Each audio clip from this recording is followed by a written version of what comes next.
පළමු එක්දින තරඟය ශ්‍රී ලංකා කණ්ඩායම ජයග්‍රහණය කිරීමෙන් අනතුරුව වසර 23කට පසු කොදෙව් දේශීය එක්දින තරඟ ජයග්‍රහණය ලබා ගැනීමේ අරමුණින් පිටියට පැමිණි ශ්‍රී ලංකා කණ්ඩායම සහ පිට තරඟ 4ක් සිය රට තුළදී දිනු කොදෙව් කණ්ඩායම එල්ල ගැනීමේ අරමුණින් පිටියට පැමිණියා. නමුත් ඊට වර්ෂාව බාධාවක් වී උදෑසන 1ට ආරම්භ වීමට තිබූ තරඟය කල් දැමුණා.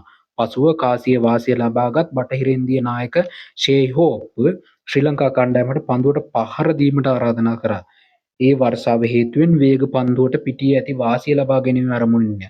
නමුත් නැවත වර්ෂාව පතන ඇදහැලීම සමග තරඟය නැවත කල් දැමීමට සිදු වුණා. තරඟ තීරකයන්ගේ තීරණයට අනුව උදෑසන 6:30ට පෙර තරඟය ආරම්භ කිරීමට නොහැකි වුවහොත් තරඟය අත්හැරීමට සිදු වනවා.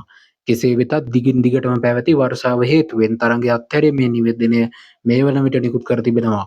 ඒ අනුව තීරණාත්මක තෙවන තරඟය ලබන 9 වනදා ශ්‍රී ලංකාවේ වේලාවෙන් උදෑසන 1ට ආරම්භ වීමට නියමිතයි.